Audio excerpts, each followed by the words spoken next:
আজকের গল্প স্ত্রীর শাস্তি। আমি আমার স্ত্রীকে ভালোবেসে বিয়ে করেছিলাম।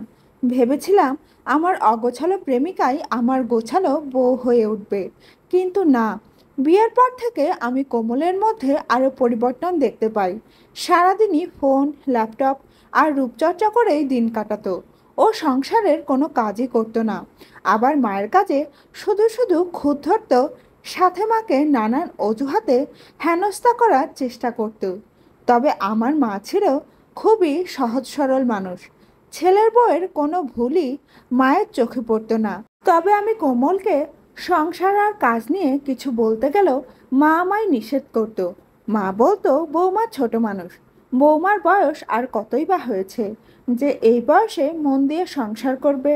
আর আমি তো আছি সংসারের জন্য, যখন আমি থাকবো না তখন বৌমা নিজে থেকেই সংসার সামলে নেবে। মায়ের এসব কথায় তখন আমিও আর কোমলকে কোনো কিছু নিয়েই জোর করতাম না। ওর ইচ্ছে মতো, ওর পছন্দ মতো, যেভাবে খুশি সেভাবেই ও থাকতো।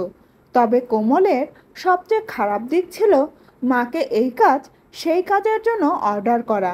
নিজে শুয়ে বসে থেকে মাকে ডেকে বলতো, মা আমার রুমে এক গ্লাস জল দিয়ে জানতো, মা মাত্র কারেন্ট আসলো, ফ্যানের সুইচটা অন করে দিয়ে যান।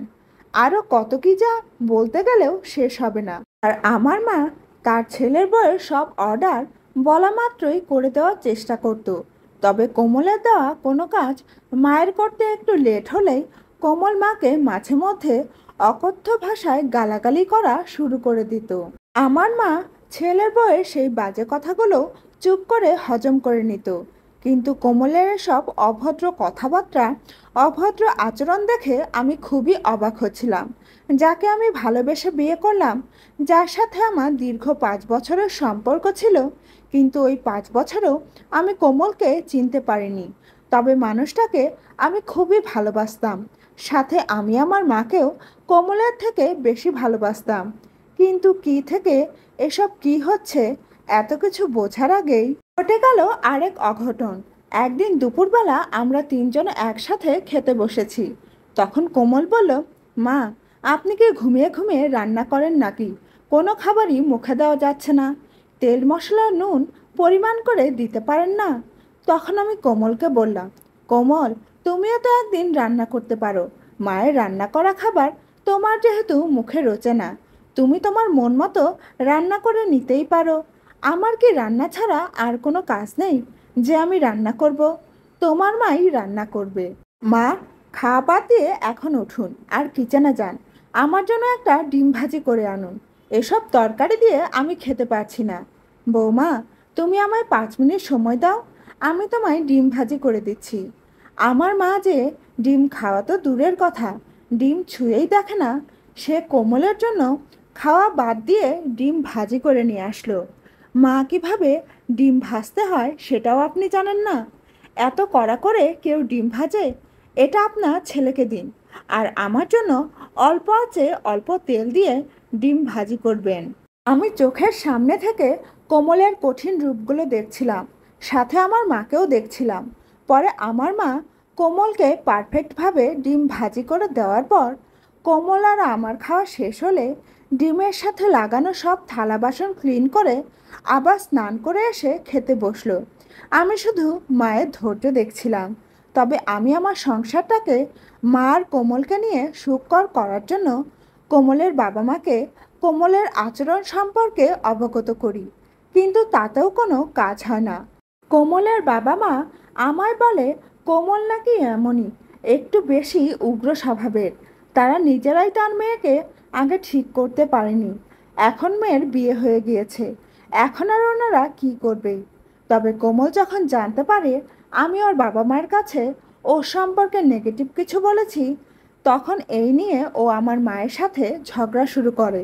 আমি তখন ড্রয়িং রুমে বসে টিভি দেখছিলাম, আর কে জানতো এই 2-1 কথায় এত কিছু ঘটে যাবে। তবে মা যখন কোমলের কথার প্রতি উত্তর না করে সিঁড়ি দিয়ে নিচে নেমে আসছিল, তখনই কোমল রাগের বশে মাকে সিঁড়ি থেকে ধাক্কা দিয়ে নিচে ফেলে দেয়। মা সিঁড়ি থেকে নিচে পড়েই জ্ঞান হারায় আর মাথায় অনেক ব্যথা পায়। আমি মাকে তাড়াতাড়ি ক্লিনিকে নিয়ে যাই। তবে ভাগ্য ভালো, মায়ের মাথা ফেটে যায়নি। আমি ক্লিনিক থেকে কোমলকে কয়েকবার কল দিই, কিন্তু কোমল আমার কল রিসিভ করে না। পরের দিন আমি মাকে নিয়ে বাড়িতে আসি। এসে দেখি কোমল বাড়িতে নেই। পরে আমি কোমলের বাবাকে কল দিয়ে জানতে পারি কোমল ওর বাবার বাড়ি গিয়েছে। ও আর আমার সাথে সংসার করবে না।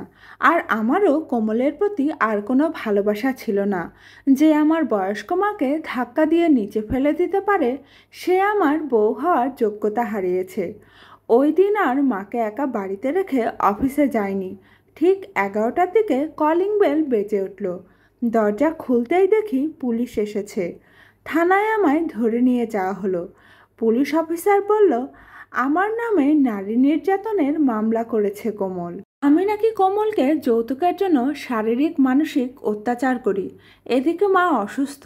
এই অসুস্থ শরীরে মা বাড়িতে একা আছে। 2 দিন আমার থানাতেই কেটে গেল। পরের দিন মা আসলো আমার সাথে দেখা করতে। আর মা আমায় বলল, কোমল নাকি আমাদের শাস্তি দেওয়ার জন্য মিথ্যে মামলা দিয়েছে। মা কোমলের হাতে পায়ে ধরেছে মামলা উঠিয়ে নেওয়ার জন্য, কিন্তু কোমল মামলা উঠাবে না। সাথে ও আমায় ডিভোর্স দেওয়ার জন্য প্রস্তুতি নিচ্ছে। তখন আমি মাকে বললাম, আমাদের বাড়ির সিসিটিভি ফুটেজের কথা। কোমল আমায় কি শাস্তি দেবে? বরং ওই শাস্তি পাবে পুলিশ যদি সিসিটিভি ফুটেজ দেখে। তবে কোমল জানতো না আমাদের বাড়িতে সিসিটিভি ক্যামেরা লাগানো আছে। কারণ কোমলকে বিয়ে করার কিছুদিন আগে বাড়ির প্রায় সব জায়গাতেই আমি সিসি ক্যামেরা লাগাই। কিন্তু আমার কথায় মা বলল, একদিন কোমল এই বাড়ির বউ ছিল, মেয়ে মানুষ, তাই এসব মামলা শাস্তি ঝামেলায় না যেতে নিজেরাই ঘরোয়াভাবে এই সমস্যার সমাধান করলেই হবে। আর মা উকিল ধরে আমায় জেল থেকে বের করার চেষ্টা করছে। তাই বলে মা চলে গেল। আমিও কোমলকে স্ত্রী হিসেবে মায়ের কথায় মাপ করে দিয়েছিলাম। কিন্তু পরের দিন দেখি মাকেও থানায় গ্রেপ্তার করে আনা হয়েছে। আর কোমল মায়ের সামনে দাঁড়িয়ে কড়া গলায় কথা বলছে আর মাকে মিথ্যে দোষারোপ করছে। পুলিশ অফিসাররাও মাকে নিয়ে জানা তাই বলছে যে এই বৃদ্ধ বয়সেও ছেলের বউয়ের ওপর শারীরিক নির্যাতন করার শক্তি কোথা থেকে পান। কোমল মাকে বলল, কে জানে আবার উনি এই বয়সে কোনো নাগর ধরেছে নাকি। তখন দেখি মায়ের চোখে জল। মা চিৎকার করে কাঁদছে। আর না, আর এসব সহ্য করা যাবে না। পরে আমার অনেক জোরাজোরিতে পুলিশ অফিসার আমাদের বাড়ির সিসিটিভি ফুটেজ নিয়ে আসলো। আর ভিডিও ফুটেজ দেখে ওনারা সবাই চমকে উঠল। যে দোষী সে আবার বিয়ের পিঁড়িতে বসবে, আর আমরা নির্দোষী হয়েও শাস্তি পাব। পরে কোমলকে আমাদের উপর মিথ্যে মামলা করার জন্য অ্যারেস্ট করে থানায় নিয়ে আসা হলো। আর আমরা বাড়ি ফিরে আসলাম। কোমল তার যোগ্য শাস্তি পেল। আর আমিও আবার মায়ের পছন্দের পাত্রীকে বিয়ে করে নতুন করে সংসার শুরু করলাম। তবে কোমল তার প্রাপ্ত সাজা পেয়েও বাড়িতে এসে টিকতে পারছিল না। নানান জনের নানান কথায় শুনলাম কোমলের বাবা মা কোমলের দ্বিতীয় বিয়ে দেওয়ার জন্য পাত্র খুঁজছে। কিন্তু পাত্রীর আগের ঘরের বায়োডেটা শুনে কেউ আর কোমলকে বিয়ে করতে রাজি হয় না। অনেক কষ্ট ওর বাবা মা অনেক গরিব ঘরে কোমলের বিয়ে দেয়, কিন্তু সেখানেও কোমলের সুখ হয়নি। কথার খোঁটা কাজের খোঁটা শুনে দিনরাত চোখের জল ফেলে কাটে কোমলের প্রতিটা দিন।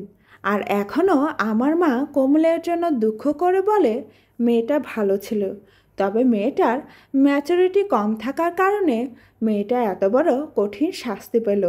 তবুও মেয়েটা যে সংসারেই থাকুক না কেন ভালো যেন থাকে। তবে আমি কখনোই চাইনি আমার স্ত্রীর এত বড় শাস্তি হোক।